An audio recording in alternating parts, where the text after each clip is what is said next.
Success story. Country का नाम है थाईलैंड का। स्टडी वीज़ा आया है, स्टूडेंट भी हमारे साथ में है। तो ये देखते हुए बच्चे थाईलैंड में भी पढ़ने के लिए जाते हैं। थाईलैंड में मैक्सिमम बच्चे कहाँ से हैं? ये अपना यूपी बिहार वाले बच्चे हमें कॉन्टैक्ट करते हैं और इवन हमारी बेल्ट से भी जाते हैं जिनको उन कंट्रीज़ के पोटेंशियल के बारे में मालूम है। तो अभी इस वीडियो को स्टार्ट करने से पहले मैं आप सबका स्वागत करता हूँ। मेरी तरफ से आप सबको नमन है। तो ऐसा है कि स्टूडेंट हमारे साथ में बैठा है, इससे भी डिस्कस करेंगे और साथ में आपको और बहुत सारी अवेयरनेस इस वीडियो के थ्रू मैं प्रोवाइड करूंगा। इवन अगर आपकी डेस्टिनेशन थाईलैंड में हायर स्टडी की है तो हमारी एक डेडिकेटेड प्लेलिस्ट है जिसका लिंक मैंने डिस्क्रिप्शन बॉक्स में लगाया है। वहां जाकर आप हमारी थाईलैंड से related number of videos watch कर सकते हैं फ्री ऑफ कॉस्ट और फ्री में नॉलेज ले सकते हैं। उसके बाद डिसाइड कर सकते हैं कि आपने अपना जो थाईलैंड का केस है कौन से कंसल्टेंट को देना है। तो स्टूडेंट की प्रोफाइल भी बहुत इंटरेस्टिंग प्रोफाइल है और इवन स्टडी में काफ़ी गैप है। 2016 का पास आउट है और इवन और परसेंटेज भी बच्चे के मोर देन 80% नंबर हैं और 2016 का पास आउट है। मोर देन 80% से ज़्यादा नंबर है और इवन इसने सब कुछ सर्च किया होगा नेट के ऊपर भी, एवरीथिंग। फिर इन्होंने डिसाइड किया कि हमने जाना थाईलैंड है। बहुत सारी वीडियोस में बार बार कहता हूँ कि आज की डेट में उन कंट्रीज़ में जाने की तवज्जो करें जो आपको फ्री में या इकोनॉमिकल स्टडी प्रोवाइड करें, ताकि आपको जाने के बाद एक एक्सपीरियंस मिल पाए कि हाँ, मैं इस कंट्री में आया था, आने के बाद ये कुछ चैलेंजेस फेस किए हैं, सक्सेस नहीं भी होते तो आपकी लाखों की पूंजी खराब नहीं होगी।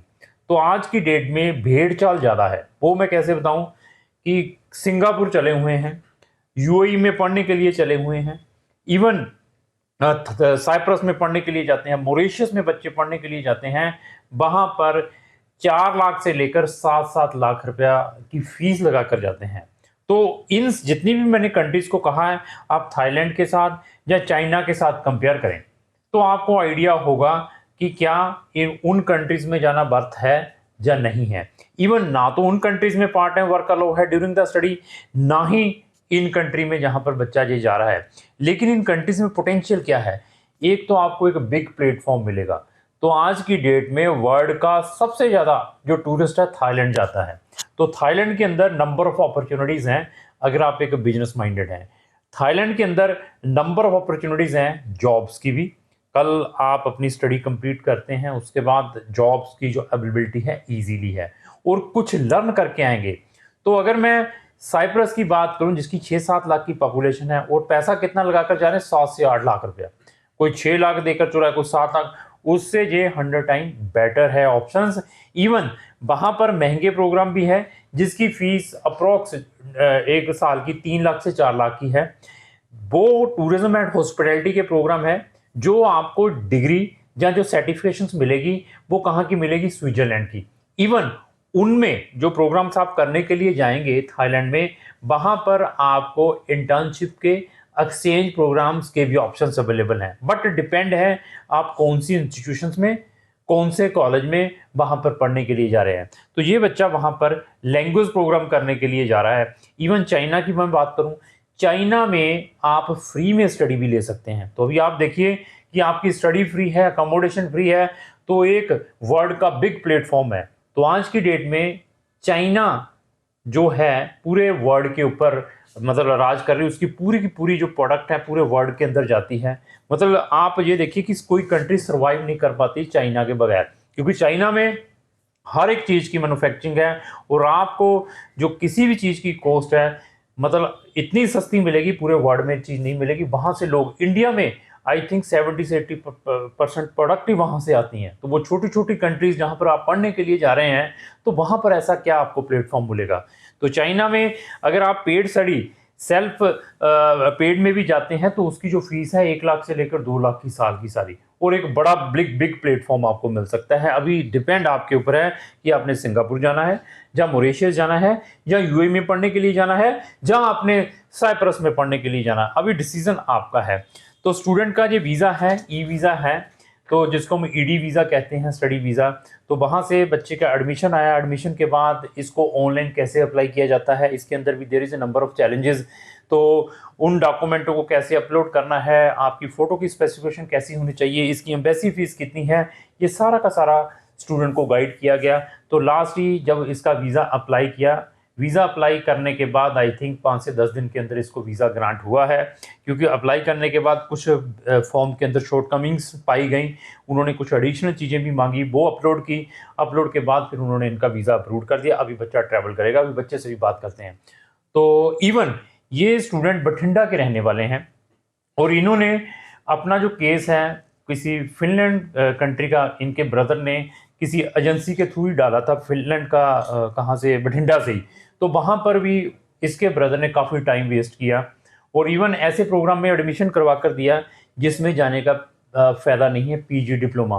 और मैं प्रेज करता हूँ इसके ब्रदर को कि इसने वहाँ पर वो फीसें नहीं भेज दी पीजी डिप्लोमा प्रोग्राम में फिनलैंड में, तो वो अपने भी लाखों रुपए बचाएं। क्योंकि ये बच्चे या ये जो हमारे पास स्टूडेंट बैठा है, इसका भाई, दे आर वेरी एक्टिव। वे सोशल मीडिया पर लोगों की सबकी वीडियोस वॉच करते हैं, उसके बाद डिसीजन लेते हैं कि क्या करना चाहिए। इसी तरीके से इसके भाई ने भी हमारी वीडियोस देखी हुई थी फिनलैंड से रिलेटेड नंबर ऑफ, तो इन्होंने अच्छा डिसीजन लिया कि वो पीजी डिप्लोमा में 15 से 20 लाख रुपया नहीं खराब कर दिया। अगर चले जाते तो ये सारे की सारा जो मनी थी वो इनकी वेस्ट होनी थी।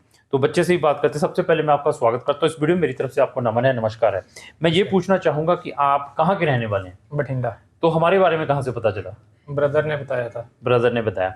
तो आप जब हमारे पास आए थे, जो आपकी प्रोफाइल है, आप सीधा आपने कहा कि मैंने थाईलैंड जाना था, हमने सजेस्ट किया था?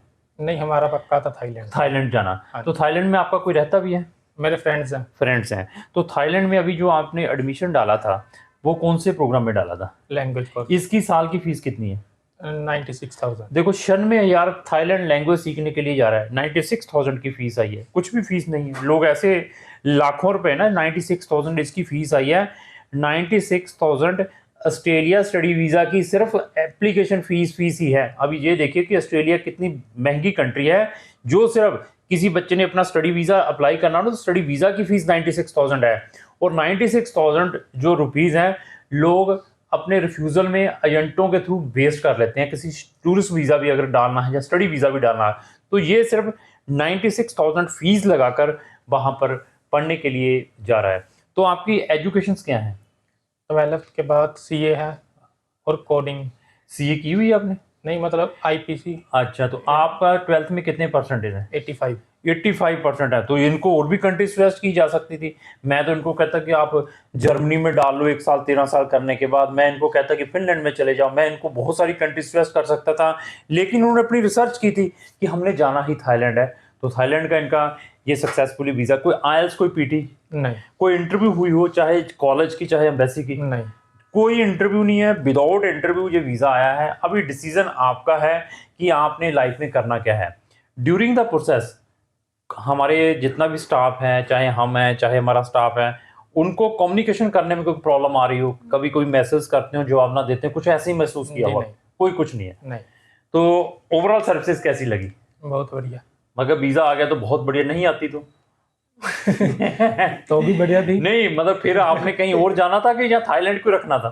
थाईलैंड को ही रखना था। नहीं, बाई चांस नहीं आता थाईलैंड, कहते हैं कि हमने आपको वीज़ा देना नहीं है, तो क्या आप अपना माइंड चेंज करके अनदर कंट्रीज में भी डालते कि नहीं जी मैंने फिर अभी करना ही नहीं है? नहीं, वो दोबारा अप्लाई कर देते। ठीक है जी। तो ऐसा है कि ऐसा पॉजिटिव होना भी ज़रूरी है, क्योंकि लाइफ में अप एंड डाउन्स आते हैं, रिफ्यूज़ल्स भी होती हैं, एडमिशन भी रिफ्यूज़ होता है, इवन वीज़ा भी रिफ्यूज़ होता है। उसके बाद भी अगर आप पॉजिटिव हैं तो आपको नंबर ऑफ चीज़ों के ऑप्शंस मिल सकते हैं। क्राउन इमिग्रेशन को अप्रॉक्स 100 कंट्रीज़ का एक्सपीरियंस है। अगर आप हमारा नॉलेज चेक करना चाहते हैं तो हमारी एक डेडिकेटेड PDF फाइल है जिसके अंदर 100 कंट्रीज़ की प्लेलिस्टें लगी हुई हैं, जिसका लिंक मैंने डिस्क्रिप्शन बॉक्स में लगाया है। वहाँ जाकर आप किसी भी कंट्री की फ्री में नॉलेज ले सकते हैं, अगर आपने किसी भी कंट्री में हायर स्टडीज़ के लिए जाना है। तो लास्ट मेरी ये रिक्वेस्ट है, अगर आपको जो मेरी वीडियो चली तो लाइक एंड शेयर करना ना भूलें। Thank you.